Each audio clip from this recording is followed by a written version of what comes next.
আল্লাহ আল্লাহ আল্লাহু লা ইলাহা ইল্লাহু আল্লাহ আল্লাহ আল্লাহু লা ইলাহা ইল্লাহু গুনাহগারের গুনাহ জরে দরুদে আপনার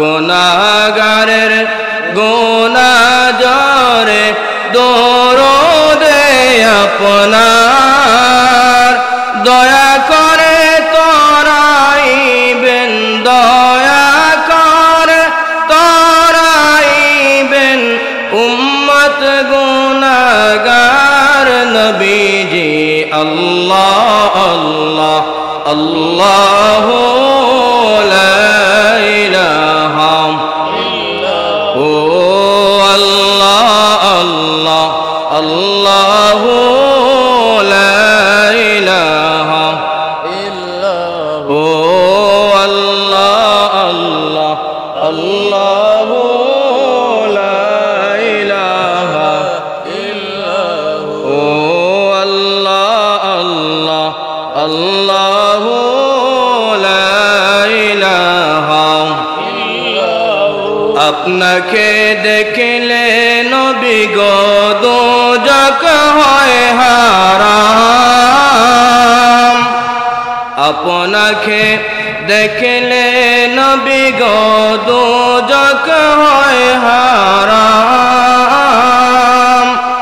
মরণকালে দিবেন দেখা মরণকালে দিবেন দেখা হাবিব দু জাহান নবীজি আল্লাহ আল্লাহ আল্লাহু লা ইলাহা ইল্লাহু আল্লাহ আল্লাহ আল্লাহু লা ইলাহা ইল্লাহু মৌতের তুফান চলবে যখন নবী গো আমার মৌতের তুফান চলবে যখন নবী গো আমার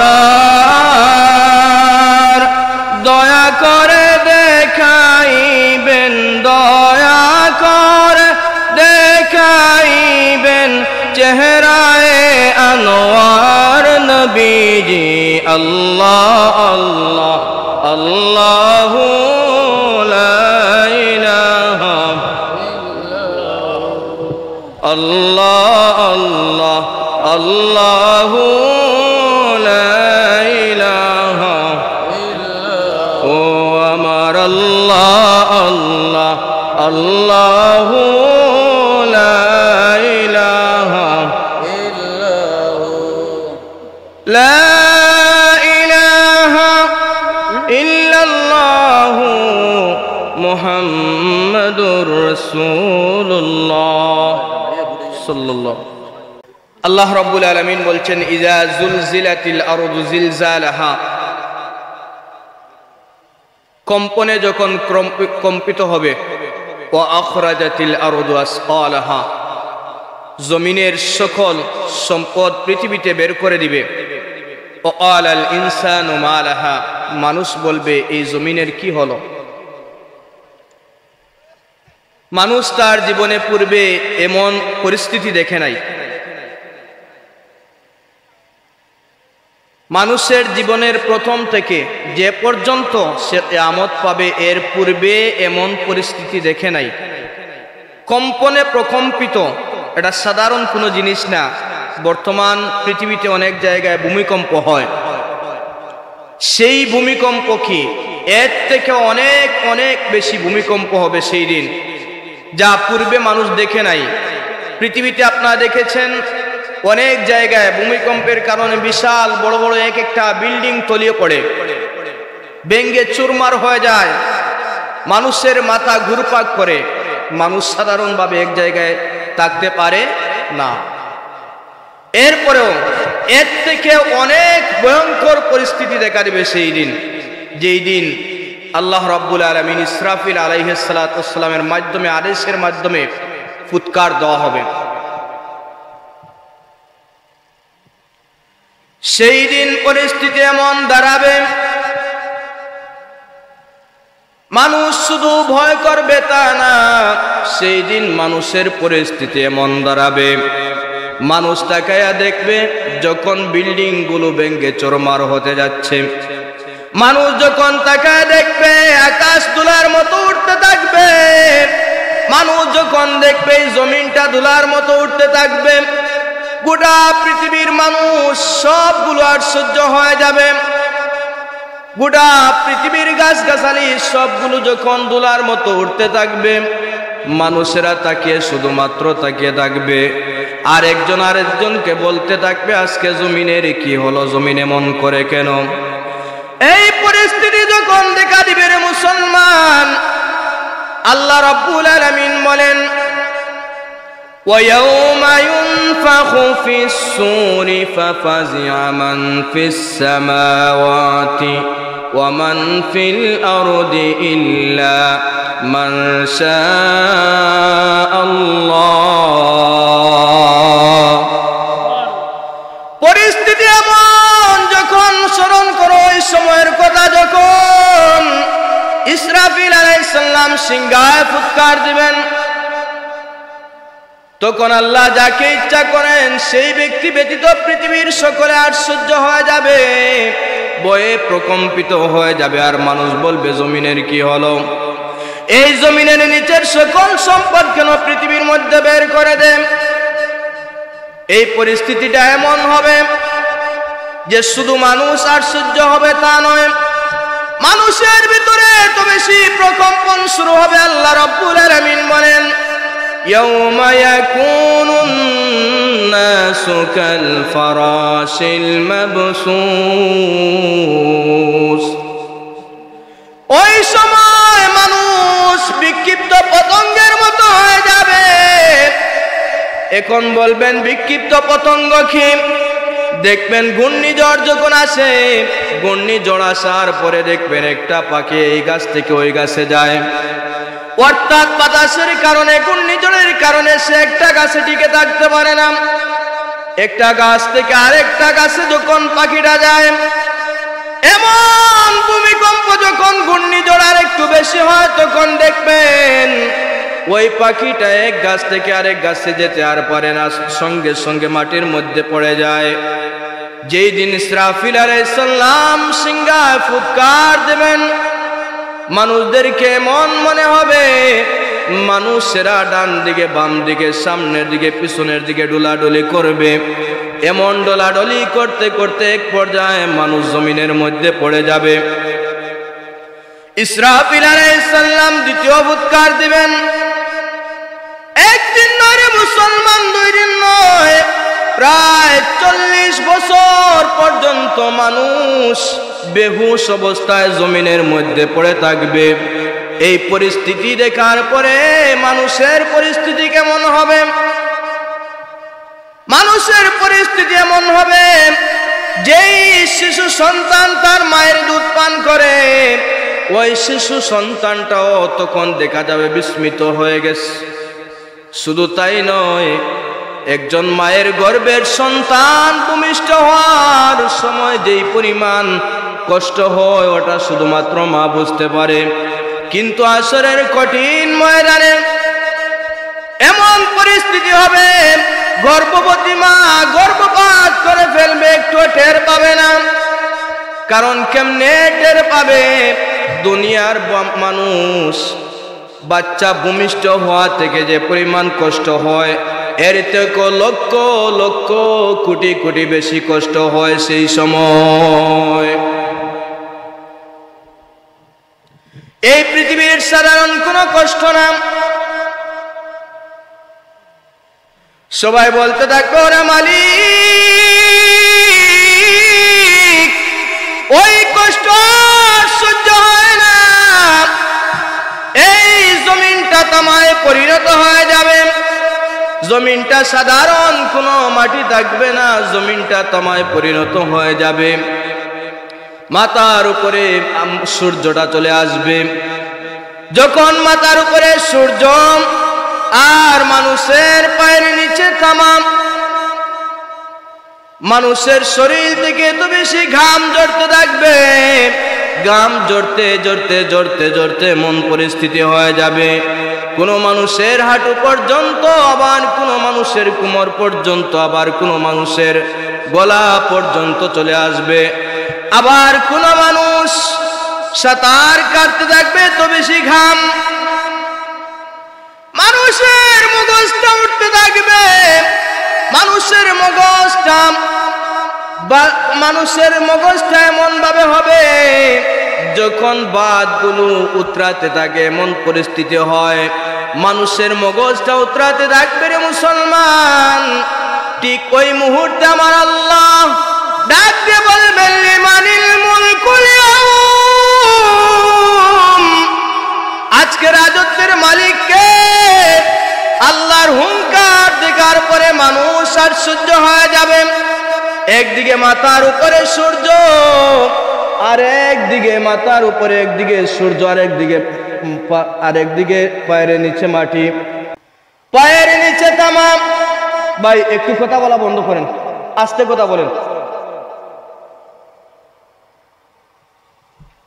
দুরূদ শরীফ পড়ুন। সাল্লাল্লাহু আলা মুহাম্মাদ সাল্লাল্লাহু আলাইহি ওয়াসাল্লাম, সাল্লাল্লাহু আলা মুহাম্মাদ সাল্লাল্লাহু।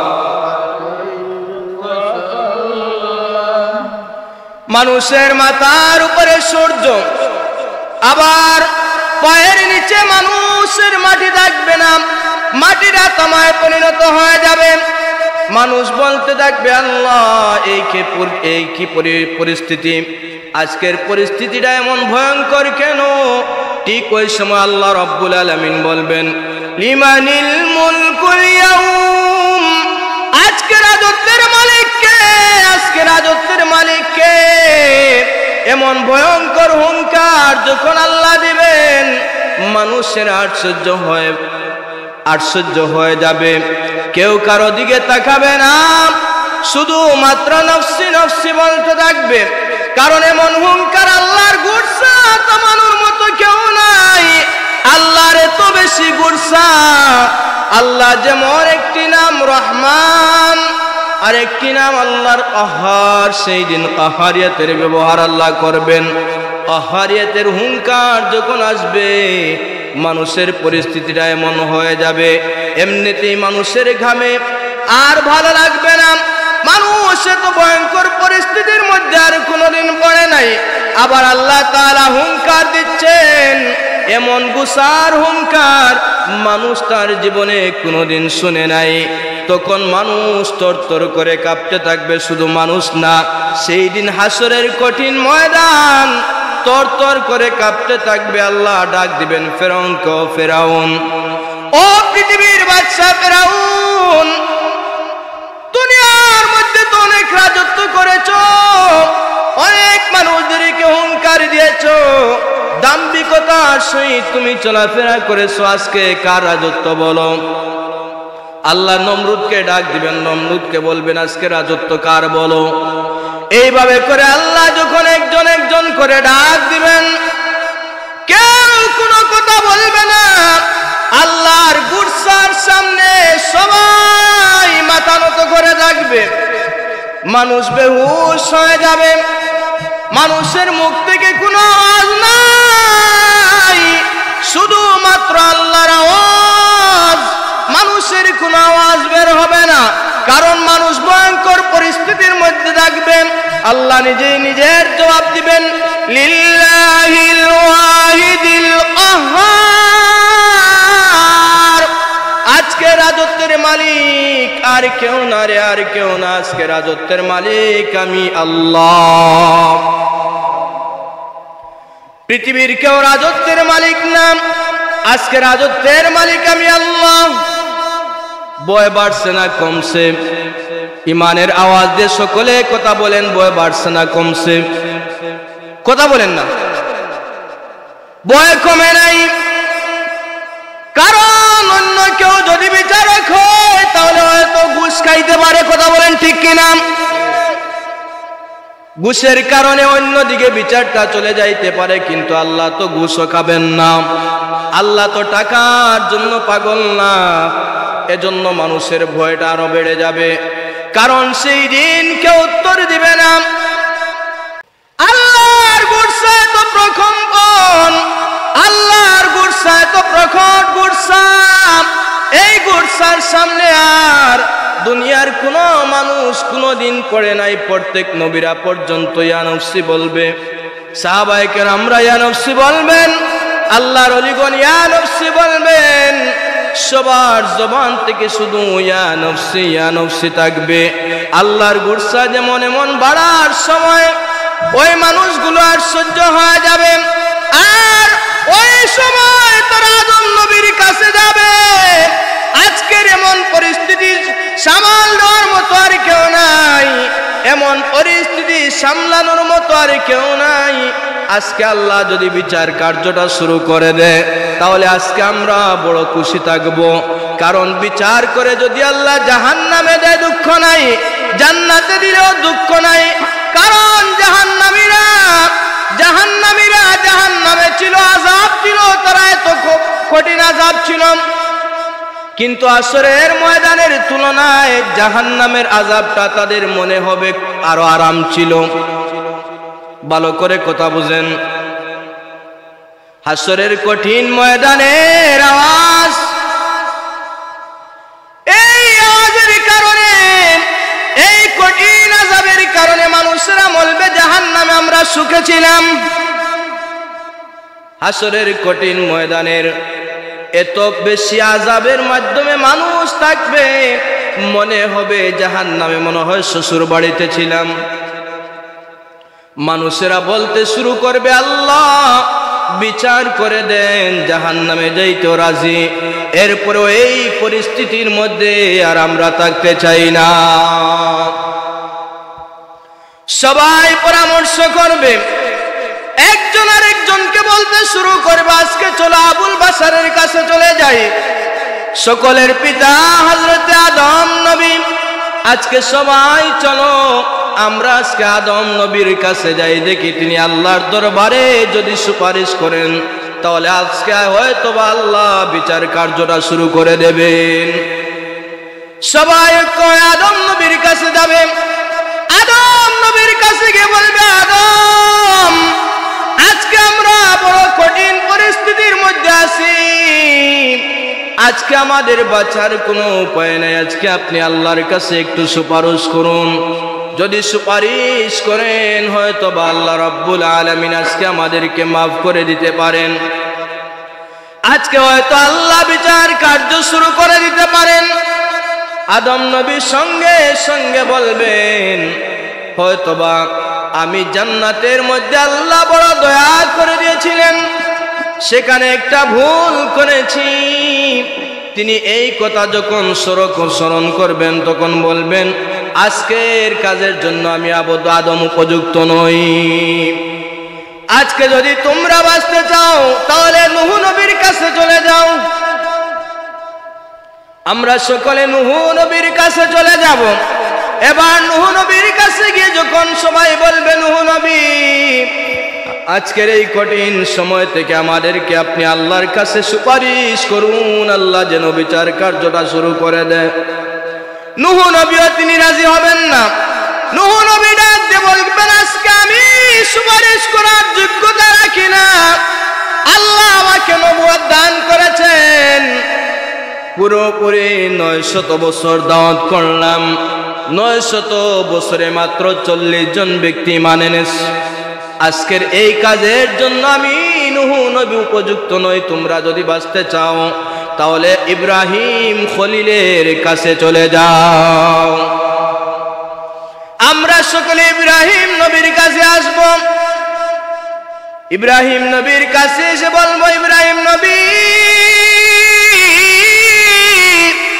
আজকে তো আপনি এমন একজন ব্যক্তি, আপনি ছিলেন মুসলিম মিল্লাতের পিতা, আজকে আপনি আল্লাহর কাছে একটু সুপারিশ করুন, কারণ আপনি বন্ধু, আল্লাহর বন্ধু ছিলেন, দুনিয়ার মধ্যে আপনার সুপারিশ হয়তো গ্রহণ করা হবে। সবাই যাবে ইব্রাহিম নবীর কাছে, তিনিও বলবেন আজকের কাজের জন্য আমি উপযুক্ত নই। সবাই মুসা নবীর কাছে চলে যাবে, মুসা নবীকে গিয়ে বলবে মুসা নবী আজকে আমাদেরকে বাঁচান। মুসা নবী বলবেন আমি দুনিয়ার মধ্যে কালিমুল্লাহ ছিলাম, আল্লাহর সাথে আমি কথা বলেছি, কিন্তু এখন কথা বলার সাহস আমারও নাই।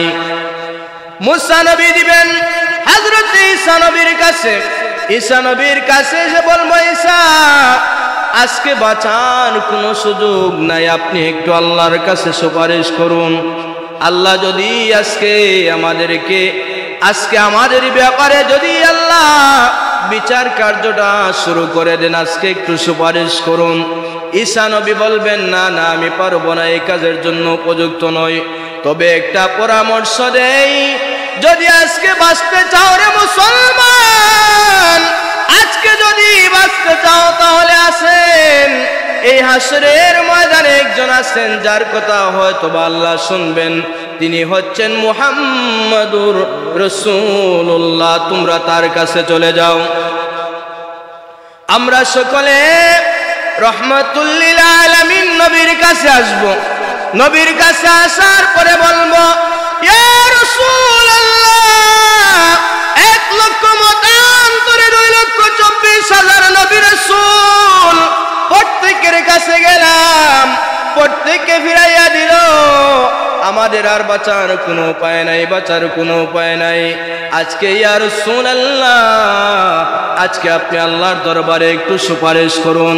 আল্লাহর নবীর সঙ্গে সঙ্গে বলবেন এই কাজের জন্য তো আমি উপযুক্ত, এই কাজের জন্য আমি উপযুক্ত, কেননা আজকে যদি শাফাতের অধিকারী বানান, শাফাতের জান্নাতের আর কোন নবীর কাছে আল্লাহ দেন নাই, আল্লাহর কারো কাছে দেন নাই, একমাত্র আমি মুহাম্মদকে দিয়েছেন। আল্লাহু আকবার। আমার নবীর সঙ্গে সঙ্গে সেজদায় পড়ে যাবেন, সেজদায় পড়ে আল্লাহর এত বেশি প্রশংসা করবেন, এত বেশি প্রশংসা করবেন। নবী বলেন ওই প্রশংসাগুলো আল্লাহ দুনিয়াতে শিখান নাই, ওই প্রশংসাটা আমি এখনো জানি না। আল্লাহ আসরের কঠিন ময়দানে আমি নবীর কলবের ভিতরে, আল্লাহ সিনার ভিতরে ঢুকাইয়া দিবেন, আল্লাহর শিখানো বাক্যের প্রশংসা আমি করা শুরু করব। আমি নবীজি সেই দিন আমি নবী মাকামে মাহমুদের চারে বসবো না, সেই দিন আমি নবী সেজদায় পড়ে যাব, আল্লাহর শিখানো ভাষায়, আল্লাহর শিখানো বাক্যে, আল্লাহর শিখানো ভাষায় আমি আল্লাহর প্রশংসা করতে থাকবো। প্রশংসা করতে করতে এক পর্যায়ে আল্লাহর গুসা থেমে যাবে, কারণ অন্য কোন নবী সুপারিশ করবে না। এমন সময় আমি এত বেশি প্রশংসা করব, প্রশংসা করতে করতে এক পর্যায়ে আল্লাহর গুসা থেমে যাবে। আল্লাহ বলবেন ইরফা রাসাক ইয়া মুহাম্মদ, ইরফা রাসাক ইয়া মুহাম্মদ, ও মুহাম্মদ সাল্লাল্লাহু আলাইহি ওয়াসাল্লাম আপনার মাথা মুবারক উঠান। এটা দুনিয়ার কোন জমিন না, নবী গো মাথা মুবারক উঠান, আর আজকে আপনি সুপারিশ করুন, আজকে আপনি যা বলবেন আমি আল্লাহ কবুল করব। এই আওয়াজে হয় না, এটা মুর্দার আওয়াজ দিছে। আর একটু জোরে বলেন সুবহানাল্লাহ।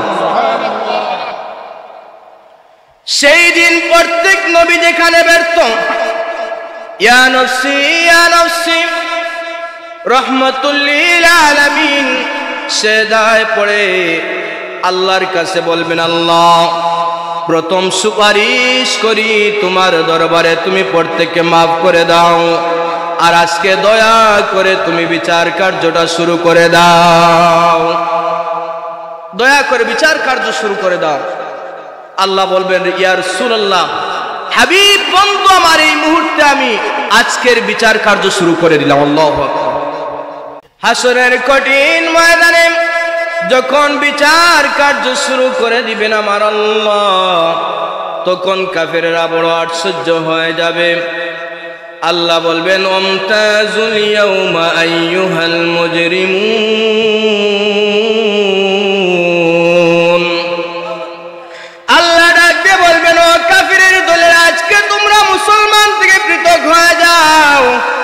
আজকে তোমরা মুসলমানদের সাথে থাকতে পারবা না।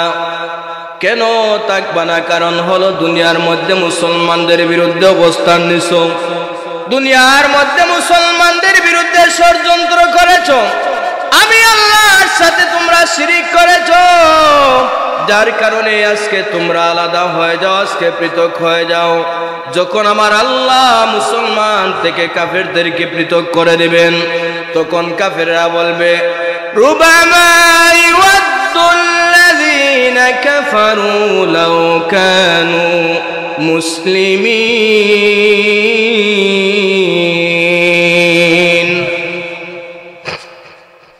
ওই সময় কাফিররা বলবে, যারা আল্লাহকে অস্বীকার করেছে, ওরা বলবে যদি আজকে মুসলমান হয়ে যেতাম তাহলে আজকে কতই না ভালো হতো। আল্লাহ যখন বিচার কার্যটা শুরু করে দিবেন, প্রথমে তাদের বিচার করবেন যারা মানুষ এবং জিন জাতি ব্যতীত যত প্রাণী ছিল। সিংওয়ালা প্রাণী পৃথিবীর মধ্যে সিংবিহীন প্রাণীর উপর অত্যাচার করেছে, গুতা দিয়েছে, আল্লাহ সেখানে তাদের বিচার করবেন। একটা গুতার পরিবর্তে আরেকটা গুতা, এভাবে সকলের বিচার হয়ে যাবে। সকলের বিচার হওয়ার পরে যখন আল্লাহ সকলকে মাটির সাথে মিশিয়ে দিবেন, সকল প্রাণীকে বলবেন মাটির সাথে মিশে যাও, একমাত্র মানুষ ও জিন ব্যতীত প্রত্যেকে মাটির সাথে মিশে যাবে। তখন কাফিররা বলবে ইয়া লাইতানি কুনতু তুরাবা। কাফিররা বলবে, আফসোস করবে আর বলবে, হায় যদি আজকে আমরা অন্য পশু প্রাণী হতাম, একটা জানোয়ার হতাম, সমস্যা ছিল না, একটা কুকুর হতাম, সমস্যা ছিল না, কেননা আজকে ওই পশুদের সাথে মিশে যাইতাম, আজকে মাটির সাথে মিশে যাইতাম। কেননা আল্লাহ অন্য প্রাণীর সাথে যে ব্যবহার করেছেন, না জানি সারাটা জীবন কুফরি করেছি, মুসলমানদের বিরুদ্ধে ষড়যন্ত্র করেছি, না জানি আজকে আমাদের পরিস্থিতিটা কেমন হবে, না জানি আজকে আমাদের পরিস্থিতিটা কেমন হবে। এজন্য তারা আফসোস করবে আর বলবে, আজকে যদি মাটির সাথে মিশে যাইতাম তাহলে কতই না ভালো হতো। কিন্তু মিশতে পারবে না, যতই আফসোস করুক মিশতে পারবে না। আল্লাহ বিচার করবেন। আল্লাহর আহারিয়াত, আল্লাহর গুসা সেই দিনে তো বেশি থাকবে একমাত্র কাফিরদের জন্য।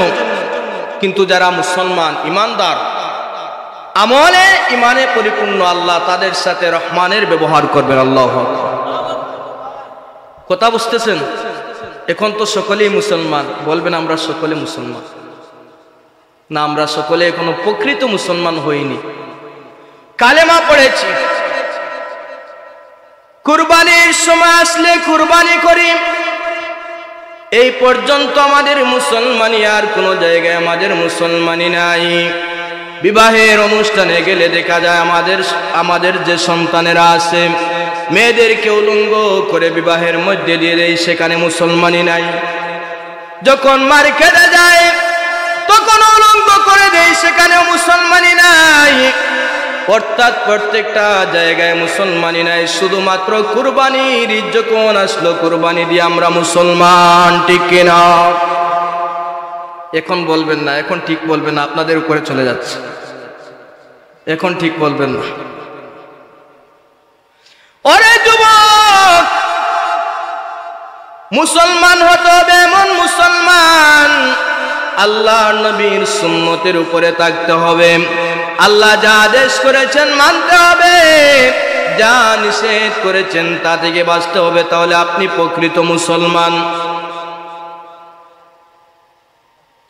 আপনি মুসলমান দাবি করলেন, আপনি নামাজ পড়লেন না, আপনি মুসলমান দাবি করলেন, রমজানে আপনি রোজা রাখলেন না, আপনি মুসলমান দাবি করলেন, নবীর সুন্নাহ মানলেন না, এমন মুসলমানই আল্লাহর দরবারে গ্রহণযোগ্য না। ও যুবক ভাই, তোমার মতো তো অনেক যুবক ভার্সিটিতে পড়ে, কলেজে পড়ে, স্কুলে পড়ে, ড্রাইভারি করে, ভার্সিটিতে লেখাপড়া করে, ইঞ্জিনিয়ারিং করে, সব কিছু করে, এরপরেও একটা ওয়াক্ত নামাজ ছাড়ে না। তুমি কেমন যুবক, তুমি নামাজ ছেড়ে দাও। অন্যান্য যদি তারা পারে করতে পারে, তুমি কেন পারবা না?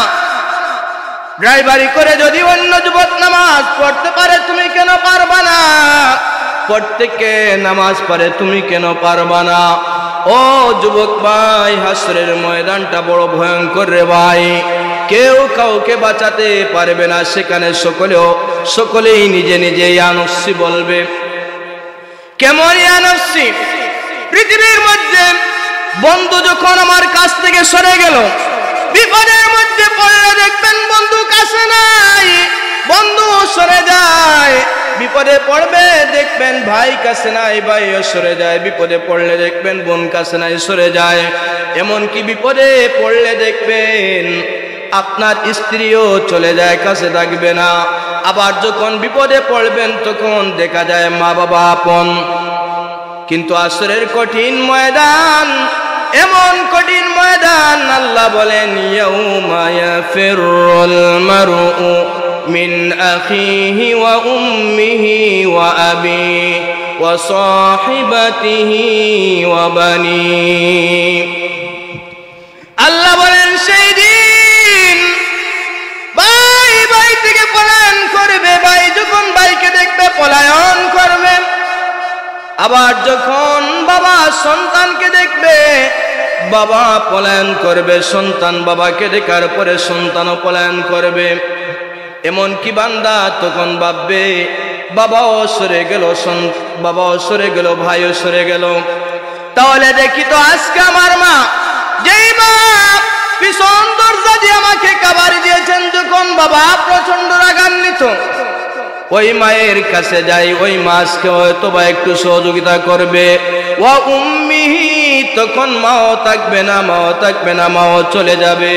এবার চিন্তা করবে তাহলে স্ত্রীর কাছে যাই, যে স্ত্রীর জন্য সারাটা জীবন কষ্ট করলাম, চুরি করলাম, ডাকাতি করলাম, রাহাজানি করলাম, মিথ্যা মামলা দিলাম, সবকিছু স্ত্রীর জন্য করলাম। কিন্তু আজকে দেখি তো স্ত্রীর কাছে যাই, স্ত্রী একটু সহযোগিতা করে কি করে না। স্ত্রীর কাছে যাবে, স্ত্রীর কাছে যাওয়ার পরে আল্লাহ বলেন কি হবে? সাহিবাতিহি ওয়া বানি, তখন স্ত্রীও কাছে থাকবে না, পলায়ন করবে।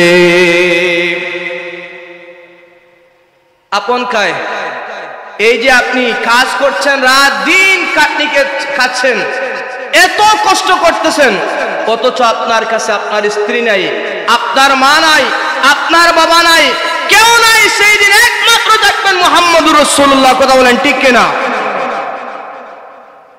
এজন্য বলছি রে যুবক ভাইরা, কাজ করো, পরিবারের দায়িত্ব হাতে নাও, সমস্যা নাই, কিন্তু এমন করো না নবীর সুন্নত থেকে সরে যাইবা না। কারণ নবীর সুন্নত থেকে সরে গেছো মানে তোমার জীবনটা অন্ধকার হয়ে গেছে। তুমি আসরের ময়দানে তোমার কোনো জবাব নাই। তুমি আল্লাহর অনুসরণ থেকে সরে গেছো মানে তোমার কেউ নাই। কারণ মা বাবা কেউ সামনে থাকবে না। কেন থাকবে না? দুইটা কারণে থাকবে না। এক নম্বর কারণ হলো, যদি ভাইয়ের সাথে দেখা হয়, ভাই বলবে ভাই রে আজকে যদি একটা নেকি দিয়ে আমাকে সাহায্য করো, ওই নেকিটা কেমনে আমি দিব না, এজন্য ভাইকে দেখার সাথে সাথে পলায়ন করব। মা চিন্তা করবেন, সন্তান যদি আজকে আমার কাছে কিছু চেয়ে বসে, সন্তানও পলায়ন করবে, মাও পলায়ন করবে। এইভাবে সবাই একজন একজন করে পলায়ন করতে থাকবে। সেই দিন একমাত্র নবীজি রহমতুল লিল আলামিন সেজদায় পড়ে কাঁদবেন। আল্লাহর নবী এত বেশি কাঁদবেন, এত বেশি কাঁদবেন, আল্লাহর নবী বলেন আমি ততক্ষণ পর্যন্ত সেজদায় থাকবো যতক্ষণ পর্যন্ত আমার একজন উম্মত জাহান্নামে। আমি ততক্ষণ পর্যন্ত সেজদায় থাকবো, ততক্ষণ পর্যন্ত আল্লাহর দরবারে সুপারিশ করব, যতক্ষণ পর্যন্ত আমার একজন উম্মত জাহান্নামের মধ্যে আছে ততক্ষণ পর্যন্ত আমি নবী সুপারিশ করব। আল্লাহ বলেন ওয়ালা সাউফা ইউতিকা রাব্বুকা ফাতারদা, নবী গো আপনি চিন্তা করবেন না, আপনার চিন্তার কোনো কারণ নাই, কারণ আমি আল্লাহ আপনাকে অচিরেই খুশি করব, আপনাকে আমি অচিরেই খুশি করব, আপনাকে সন্তুষ্ট করব ইয়া রাসূলুল্লাহ। সেই দিন আমি সন্তুষ্ট করব যেই দিন কোন নবী কথা বলার সাহস করবে না, যেই দিন কোন নবী কথা বলবে না, কোন কথা বলার অধিকার পাবে না, সেই দিন আমি আপনাকে খুশি করব। সেই দিন আপনাকে আমি আল্লাহ ততক্ষণ পর্যন্ত আপনাকে এত বেশি খুশি করব যে আপনার যত উম্মত জাহান্নামে আছে আমি সবাইকে জান্নাতে দিয়ে খুশি করব। এখন ওই নবী চান নাকি সাকিব খান চান?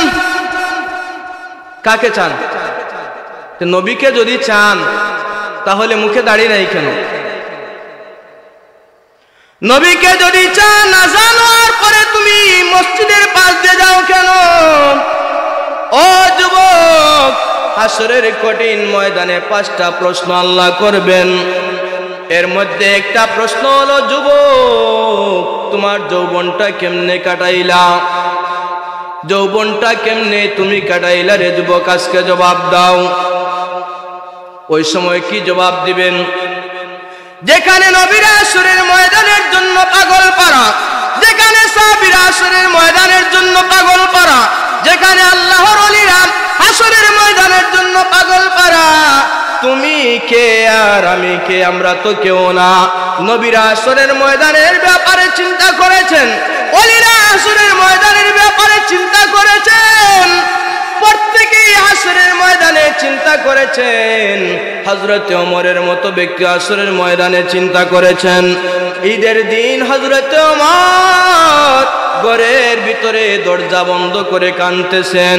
অজুরে কান্নার আওয়াজ শুনতে পেয়ে নবীজি রাহমাতুল লিল আলামিন বললেন, ওমর তুমি কাঁদো কেন রে ওমর? তোমাকে কে দুঃখ দিয়েছে, কে কষ্ট দিয়েছে বলো? হযরত ওমর জবাব দেন, ইয়া রাসূলুল্লাহ, ইয়া হাবিবাল্লাহ, ও নবীজি আমি ওমরকে কেউ কষ্ট দেয় নাই। নবী গো আমি ওমর কষ্ট পাই নাই, কিন্তু আমি কান্দি এজন্য আমি যে রোজা রাখলাম, আমি যে ইফতার করলাম, সেহরি করলাম, নামাজ পড়লাম, নামাজগুলো আল্লাহর দরবারে কবুল হয়েছে কিনা? রহমাতুল লিল আলামিন ডাকতে বলেন, ওমর তোমার রোজা হয়েছে কিনা এই চিন্তা কিসের? ওমর তোমাকে না আল্লাহ জান্নাতের সার্টিফিকেট দিয়েছেন, তোমার এত চিন্তা কিসের? হযরত ওমর জবাব দেন, ইয়া রাসূলুল্লাহ, ইয়া হাবিবাল্লাহ, রাহমাতুল লিল আলামিন হাসরের ময়দানে আমি কেমনে আল্লাহর কাছ থেকে পার হব? যদিও আল্লাহ জান্নাতের সার্টিফিকেট দিয়েছেন আমি ওমরকে, জান্নাতের সার্টিফিকেট যেই দিন দিয়েছেন এরপর থেকে যদি এরপরের জিন্দেগির কথা যদি আল্লাহ বলেন, ওমর এরপরের জিন্দেগিটা আমার কাছে পছন্দ হয় নাই, তাহলে আমি ওমর হাসরের ময়দানে কেমনে আল্লাহর কাছে জবাব দেব? এজন্য আমি ওমর কান্দি। আর আপনি নামাজ পড়েন না, আপনি ইমানদার দাবি করলেন। সাহাবীরা কান্দেন। হযরত উসমান অজুরে চোখের পানি ফেলতেন যখন কবরের পাশ দিয়ে যেতেন, অজুরে চোখের পানি ফেলতেন। প্রশ্ন করা হলো, উসমান রে তুমি তো জান্নাতের সার্টিফিকেট প্রাপ্ত সাহাবী, এরপরে কান্দ কেন? হযরত উসমান জবাব দেন, আমি কান্দি এজন্য কবরের আযাবটা বড় ভয়ঙ্কর আযাব, এই আযাব সহ্য করতে পারবো না। কারণ সেখানে মা নাই, বাবা নাই, ভাই নাই, বোন নাই, বন্ধু নাই, বান্ধব নাই, যেখানে কেউ নাই, কেউ নাই, সেই জায়গায় আমি কেমনে কাটাকবো? সেই জায়গায় আমি কেমনে কাটাকবো? কেমনে আল্লাহর কাছে জবাবদেহি হব? কেননা কবরের আযাব বড় কঠিন, কবরের আযাব কঠিন। আল্লাহ যে আগুনটা বানাইছেন 3000 বছর প্রজ্বলিত করলেন, 1000 বছর প্রজ্বলিত করলেন, ওই আগুনের রং হয়ে গেল লাল। আরেক বছর 1000 বছর প্রজ্বলিত করলেন, ওই আগুনের রংটা হয়ে গেল সাদা।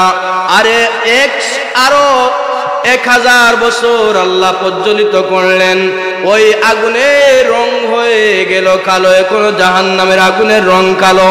এটা দুনিয়ার কোনো আগুনের মতো না। দুনিয়ার কোনো আগুনের ভিতরে যদি আমাদের হাত ঢুকে দেখবেন জ্বলে পুড়ে ছাই হয়ে গেছে, অথচ এই কবরের আগুনটা 3000 বছর প্রজ্বলিত করার পরের আগুন এত বেশি তাপ থাকবে, এত বেশি তাপ থাকবে, শুধু বাহির জ্বলবে না, ওই আগুনের পাশে যারা একবার যাবে তাদের কলিজাটাও জ্বলে যাবে। ও মুসলমান, সেই দিনের ব্যাপারে একটু চিন্তা করো।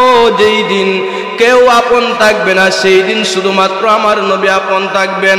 কারণ নবীজি সারাটা জীবন আল্লাহর দরবারে কাঁদলেন, সারাটা জীবন কাঁদলেন, সারাটা জীবন উম্মতের কথা চিন্তা করলেন। এখনো নবী চিন্তা আছে, হাসরের ময়দানেও নবী চিন্তিত হয়ে যাবেন। রহমতুল লিল আলামিন ডাক দিয়ে বলেন, উম্মতেরা রে, দুইটা দোয়া আল্লাহ প্রত্যেক নবীকে, একটা দোয়া খাস দোয়া আল্লাহ পৃথিবীর মধ্যে দিয়েছেন। প্রত্যেক নবীরা ওই দোয়া করে ফেলছে। আল্লাহ নবীদের ব্যাপারে খাস একটি দোয়া দিয়েছেন, ওই দোয়া যখন করবে সঙ্গে সঙ্গে কবুল হয়ে যাবে।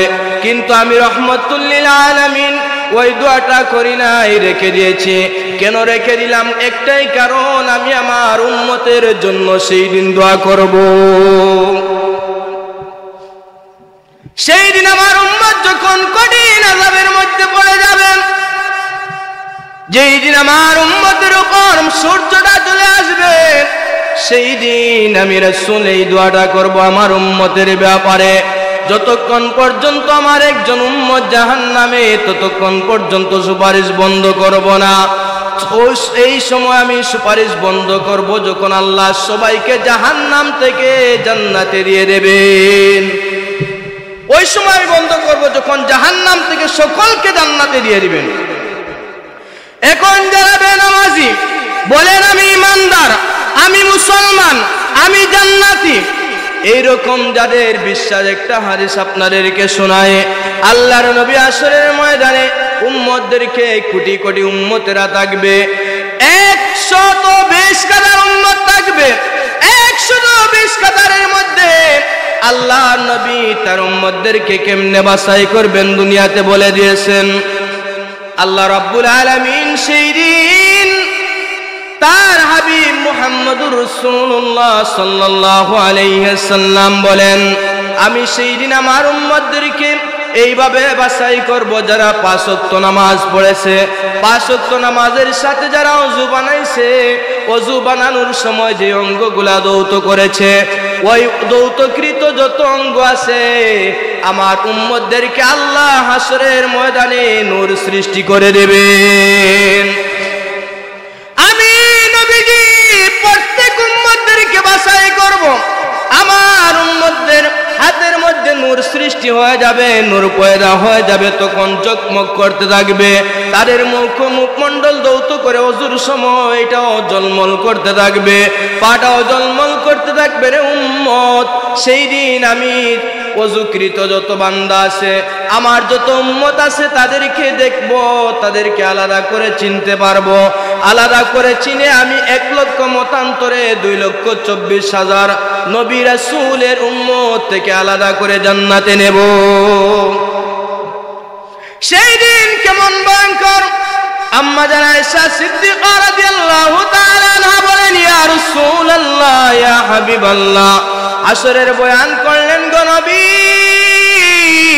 হাসরের বয়ান করলেন। বলেন তো ইয়া রাসূলুল্লাহ, সেই দিন আমরা কি আপনাকে সাহায্য করতে পাবো না? আপনি কি আমাদেরকে সাহায্য করবেন না? ইয়া রাসূলুল্লাহ, সেই দিন কেউ কাউকে কি সাহায্য করবে না? আল্লাহর নবী বলেন, 3টা জায়গায় কেউ কাউকে সাহায্য করবে না এবং পরিচয় দেবে না। ইয়া রাসূলুল্লাহ, সেই 3 জায়গা কোন 3 জায়গা একটু বলেন? আল্লাহর নবী রাহমাতুল লিল আলামিন ডাক দিয়ে বলেন, আয়েশা রে, সেই দিন যখন মিজানের পাল্লার সামনে সবাই থাকবে, সেই দিন পরিস্থিতিটা এমন হবে, মিজানের পাল্লায় তার আমলনামা ভালো হবে নাকি খারাপ হবে, কোন পাল্লা ভারী হবে, কোন পাল্লা পাতলা হবে। ভালো আমলনামার পাল্লাটা যদি ভারী হয় তাহলে সে জান্নাতি, এই চিন্তা তার ভিতরে থাকবে। এই চিন্তা যখন আসবে, এই চিন্তা যখন আসবে তখন অপরের দিকে তাকাবে না, কারণ ওই সময় বান্দা চিন্তা করবে আজকে যদি বাম দিকে যদি আমলনামা চলে আসে তাহলে আল্লাহর জান্নাতে যেতে পারবো না, আল্লাহর জান্নাতে যেতে পারবো না। এজন্য বান্দা হাসরের ময়দানে মিজানের পাল্লার সামনে আশ্চর্য হয়ে যাবে, কেউ কাউকে সাহায্য করবে না। ইয়া রাসূলুল্লাহ, দ্বিতীয় জায়গা কোনটা গো নবী? রহমাতুল লিল আলামিন ডাক দিয়ে বলেন, দ্বিতীয় জায়গা হলো ওই জায়গা যেই জায়গার মধ্যে আল্লাহ রাব্বুল আলামিন আমলনামা বান্দার হাতে দেবেন। তার আমলনামা ডান হাতে আসবে নাকি বাম হাতে আসবে, ওই চিন্তা যখন বান্দা করবে তখন কেউ কাউকে সাহায্য করবে না। ওই সময় বান্দা চিন্তিত হয়ে যাবে যে তার আমলনামা ডান হাতে আসছে নাকি বাম হাতে আসছে। আল্লাহ রাব্বুল আলামিনকে সেই দিন ওই সময় চিন্তা করবে, আল্লাহর ভয় থাকবে, আজকে জান্নাতে যাব নাকি জাহান্নামে যাব, ডান হাতে আসবে নাকি বাম হাতে আসবে। কারণ যদি বাম হাতে চলে আসে সঙ্গে সঙ্গে জাহান্নাম। ইয়া রাসূলুল্লাহ, তৃতীয় জায়গা কোনটা? আল্লাহর নবী ডাক দিয়ে বলেন, আয়েশা রে, তৃতীয় জায়গা হলো এই জায়গা আল্লাহ যেখানে জাহান্নাম বানাইছেন, জাহান্নামের উপরে একটা পুংসিরাত দিয়েছেন, চুল থেকে দাঁড়ালো, চুল থেকে বারিক আর কুট থেকে আরো বেশি দাঁড়ালো। ওই পুলসিরাতের ঘাট, পুলসিরাতের ব্রিজ, পুলসিরাতের পুলটা এত বারিক থাকবে বান্দা চিন্তায় পড়ে যাবে আজকে ওই পুলসিরাতের পুলটা কেমনে পার হবে, ওই চিন্তায় মানুষ মগ্ন থাকবে। ওই সময় কেউ কারো দিকে তাকাবে না, কেউ কাউকে সাহায্য করবে না, কারণ ওই সময় বান্দা চিন্তা করবে আজকে আমলনামায় কোথায় আসছে, আজকে জাহান্নামের উপর দিয়ে আমি কেমনে জাহান্নামের উপর দিয়ে পুলসিরাত পার হব। ওই তিনটা জায়গায় কেউ কাউকে সাহায্য করবে না। তার মানে উম্মত, হাসরের কঠিন জায়গা, প্রত্যেকটা জায়গা কঠিন, প্রত্যেকটা জায়গা কঠিন। আয়েশা সিদ্দিকা রাদিয়াল্লাহু তাআলা আনহা আশ্চর্য হয়ে গেলেন হাদিস শোনার পরে যে ওই তিনটা জায়গায় যদি কেউ কাউকে সাহায্য করে না তাহলে আমাদের অবস্থা কেমন হবে। সাহাবীরা বলেন, ইয়া রাসূলুল্লাহ, ইয়া হাবিবাল্লাহ, রাহমাতুল লিল আলামিন, ওই তিনটা জায়গায় যদি ভয়ঙ্কর পরিস্থিতি হয় আপনাকে আমরা কোথায় পাবো গো নবী? রহমাতুল লিল আলামিন বলেন, উম্মতেরা, যদি পৃথিবীতে আমার সুন্নাহ আদায় করতে পারো তাহলে তিনটা জায়গায় আমাকে খুঁজবে। এক নাম্বার হলো আমি রাসূল হাউজে কাউসারের নিকট থাকবো। আমার কোন উম্মত হাউজে কাউসারের তৃষ্ণার্ত আছে, আমার কোন উম্মত তৃষ্ণার্ত আছে, তারা পানির তৃষ্ণার্ত আছে, আমি রাসূল হাউজে কাউসারের নিচে থাকবো। আমার উম্মতরা সেই দিন আমার উম্মতরা পানির তৃষ্ণার্ত হয়ে ঘোরাফেরা করবে, আমি নবীর সহ্য হবে না। এজন্য আমি নবী হাউজে কাউসারের পানির নিকট থাকবো যাতে উম্মতের তৃষ্ণা মিটাইতে পারে। যারা আমার উপর আমার সুন্নাহকে মান্য করেছে, আমার সুন্নাহকে ভয় করেছে, আমার সুন্নাহ মেনে নিয়েছে, আমার সুন্নাহর উপর আমল করেছে, তাদের জন্য আমি রাসূল আমার নিজ হাতে হাউজে কাউসারের পানি পান করাবো। দ্বিতীয় জায়গা হলো ওই জায়গায় আমি রাসূল থাকবো, মিজানের পাল্লার কাছে আমার কোন উম্মতের নেকির পাল্লা হালকা হয়ে যায়, আমার যে উম্মতের নেকির পাল্লা হালকা হয় ওই উম্মত যদি আমি রাসূলের উপর বেশি করে দুরূদ ও সালাম পেশ করে, আমি রাসূল সেই দিন ওই কাগজটা যেখানে লিখে রাখা হয়েছিল ওই কাগজটা আমার উম্মতের নেকির পাল্লার দিকে দিয়ে দিব, সঙ্গে সঙ্গে ওজন হয়ে যাবে, ভারী হয়ে যাবে। ভারী হওয়ার সাথে সাথে আমার আল্লাহ ডাক দিয়ে বলবেন, ওই উম্মতকেও জান্নাতে প্রবেশ করাও। তৃতীয় জায়গা হলো এই জায়গা আমি রাসূল পুলসিরাতের পাশে থাকবো আমার উম্মতের জন্য। আমার উম্মতের পরিস্থিতিটা কেমন আমি দেখার জন্য আমার কোন উম্মত পুলসিরাত পার হয়েছে কিনা, আমার উম্মত পুলসিরাত পার হতে পারবে কিনা, আমি সেই চিন্তায় সেখানে থাকবো, আমি সেই চিন্তায় সেখানে থাকবো। আমার উম্মতদেরকে যারা পুলসিরাত পার হতে পারবে না, আমি রাসূল সেই দিন আল্লাহর কাছে সুপারিশ করব, আমার উম্মতেরা অটোমেটিক পার হয়ে যাবে। কেমনে পার হবে? যারা মুমিন মুসলমান নবীর আশিক তারা এমন ভাবে পার হয়ে যাবে, এমন ভাবে পার হয়ে যাবে, চোখের পলক মারতে যেই পরিমাণ সময়ের প্রয়োজন সেই পরিমাণ সময়ের ভিতরে পার হয়ে যাবে। সম্মানিত সুধী, আমার পরবর্তী বক্তা চলে আসছেন। আপনারা চমৎকার কণ্ঠে আলোচনা শুনবেন মৌলানা আব্দুল আহাদ জিহাদি সাহেব, আমাদের সিলেটের গৌরব, যার আলোচনা শোনার জন্য হাজার হাজার মানুষ অপেক্ষমান থাকেন। আমি কাঙ্ক্ষিত যে আলোচনা করার সেটা করতে পারিনি। আপনারা তো দেখেছেন মাইকের যে পরিস্থিতিটা ছিল, আসলে পরিবেশ যদি ভিন্ন হয় তাহলে আলোচনা করা যায় না। একটা ধারাবাহিকতা আছে, সেই ধারাবাহিকতা আমি হারিয়ে ফেলছি। আল্লাহ তাআলা যদি আমাদের সকলকে বেশি করে আমল করার তৌফিক ভিক্ষা দান করুন। বিশেষ করে আপনাদের কাছে দোয়া চাই, আপনারা বসে থাকবেন। আমাদের কাঙ্ক্ষিত মেহমান গত 4 তারিখ আমাদের এলাকায় গিয়েছিলেন হুজুর, অত্যন্ত চমৎকারভাবে আমরা আলোচনা শুনেছি। আল্লাহ রাব্বুল আলামিন আমাদের সকলকে বেশি করে আমল করার তৌফিক ভিক্ষা দান করুন। ওয়া আখির দাওয়ানা আলহামদুলিল্লাহি রাব্বিল আলামিন।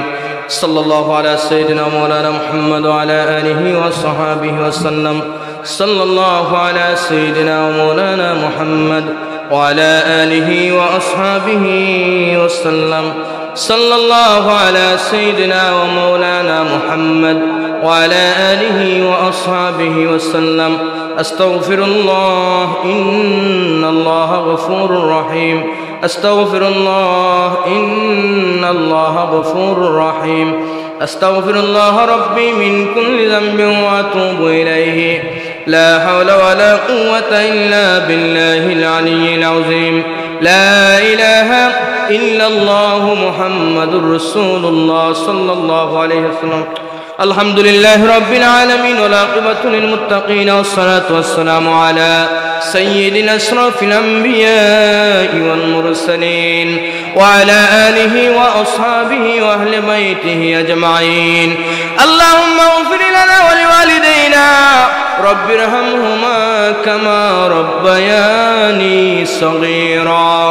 রাব্বিরহামহুমা কামা রব্বায়ানি সগীরা। রব্বুল আলামিন, তোমার বান্দাগণ বড় খুশি হয়ে জান্নাতের বাগানে বসেছেন, একটা আশা নিয়ে জান্নাতের বাগানে বসেছেন। আল্লাহ, জীবনের গুনাহ মাফের জন্য আল্লাহ তোমার বান্দাদের সবাইকে তুমি মাফ করে দাও। জীবনে যত গুনাহ হয়েছে আল্লাহ রহমাতুল লিল আলামিন নবীর উসিলায় মাফ করে দাও। আয় আল্লাহ, আমরা যতদিন পৃথিবীর মধ্যে বেঁচে থাকি আল্লাহ আমাদেরকে বেশি করে তোমার গোলামের তৌফিক দান করে দাও। আল্লাহ, এই জামাতের মধ্যে মাহফিলের মধ্যে অনেকের মা নাই, অনেকের বাবা নাই। আল্লাহ, আমাদের যাদের মা বাবা হারিয়েছি রব্বুল আলামিন ভিক্ষা চাই, আমাদের মা বাবার কবরকে জান্নাতের বাগান বানায়া দাও। রব্বুল আলামিন ভিক্ষা চাই আল্লাহ, আমাদের যাদের মা বাবা দুনিয়া আছেন আল্লাহ সুস্থতার সহিত নেক হায়াত দারাজ করে দাও। ওয়া সালামুন আলাল মুরসালিন ওয়ালহামদুলিল্লাহি রাব্বিল আলামিন। আমিন। আসসালামু আলাইকুম ওয়া রাহমাতুল্লাহ।